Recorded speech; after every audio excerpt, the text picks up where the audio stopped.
Hər vaxtınız xeyir əziz izləyicilər. Respublika qəzetinin 13 iyun 2025-ci il buraxılışı ilə bugün birgə tanış olacaq. Sizinlə mənəm, Ləman Təhməz. Qəzetimizin bugün olan buraxılışı 12 səhifədən ibarətdir. İlk səhifədə Prezident İlham Əliyev Bakıda müxtəlif növ və çeşiddə qəlyanaltı məhsullarının istehsal zavodunun açılışında iştirak edib başlıqlı məlumat dərc edilib. Azərbaycan Respublikasının Prezidenti İlham Əliyev Bakıda Nobel Food İndustria Məmcəyinin müxtəlif növ və çeşiddə qəlyanaltı məhsullarının istehsal zavodunun açılışında iştirak edib. İqtisadiyyat naziri Mikayıl Cabbarov və Azərsun Holdingin Müşahidə Şurasının sədri Əhməd Gözəl müəssisənin fəaliyyəti barədə dövlətimizin başçısına məlumat veriblər. Qəzetimizin ikinci səhifəsində isə Prezident İlham Əliyev Bakıda müxtəlif növ və çeşiddə qəlyanaltı məhsullarının istehsal zavodunun açılışında iştirak edib başlıqlı məlumatın davamı yer alıb ki, ətraflı tanış olmaq üçün bu səhifəmizə baxa bilərsiniz. Qazaxıstan prezidenti Türk payı üzv ölkələrin parlament sədrləri ilə görüşüb. Bu məlumat da 3-cü səhifəmizdə dərc edilib.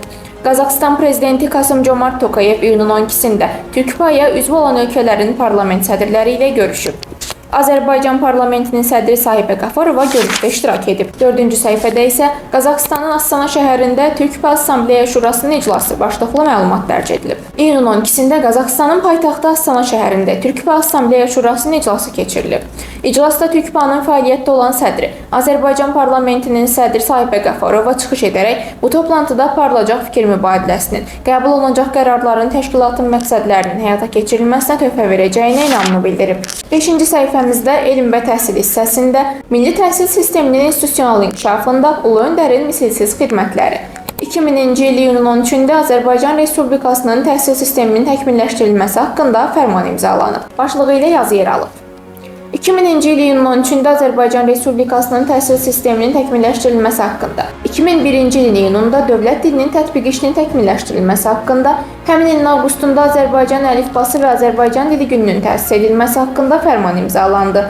Nəhayət, 2003-cü il yanvarın 2-sində Azərbaycan Respublikasında dövlət dili haqqında qanunun tətbiqi ilə bu siyasət hüquqi cəhətdən tam təmin edildi. Bununla yanaşı Azərbaycan tarixi, ədəbiyyatı, coğrafiyası kimi milli mənəvi dəyərlərimizlə bağlı fənlərin tədrisinə xüsusi önəm verildi, dərsliklərin fəaliyyəti artırıldı. Ana dilində mükəmməl təhsil almaq imkanları da genişləndirildi. 6-cı səhifədə isə Konstitusiya və suverenlik ilinə həsr edilmiş Konstitusiyamızın 30 illik yolu və suverenliyin bərpası, tarix, hüquq, qürur başlığı ilə məqalə öz əksini tapıb. Müstəqil Azərbaycan Respublikasının Konstitusiyası hüquqi dövlət quruculuğunun təməlini qoymaqla yanaşı, ölkədə Konstitusiya Nəzarət İnstitutunun, Konstitusiya Məhkəməsinin təsis edilməsinə də əsas yaratdı.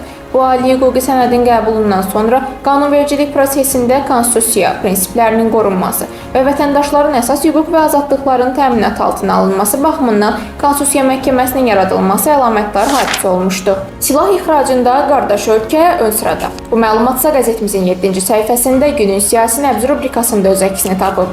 Türkiyənin müdafiə sənayesinə qlobal maraq artdıqca bu sektordan gələn gəlirlər və Ankaranın qlobal bazardakı payı da artır. Ölkənin müdafiə ixrac gəlirləri 2014-2017-ci illər arasında təxminən 1,64, 1,73 milyard dollarlıq sabit bir tendensiya izləyib.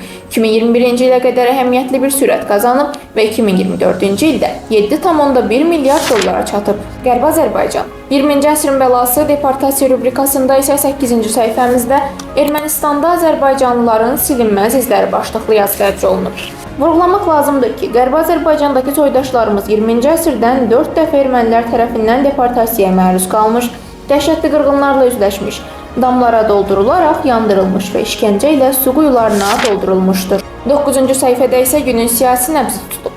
Bu səhifədə Medinskinin mübahisəli ərazi ritorikası, Rusiya diplomatiyasının təhrif edici yanaşması başlığı ilə maraqlı bir yazı yer alıb.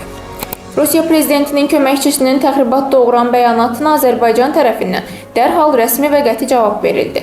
Xarici İşlər Nazirliyinin mətbuat katibi Ayxan Hacızadə beynəlxalq hüququn təhrifinə qarşı hüquqi əsaslarla cavab verib ki, Azərbaycan nəinki başqa bir dövlətin ərazi bütövlüyünü pozmayıb, əksinə, özü uzun illər ərzində işğala məruz qalan tərəf olub. Ermənistanın siyasi səhnəsində sualımız tuzaqdır. Bu maraqlı yazı isə 10-cu səhifədə dərc edilib.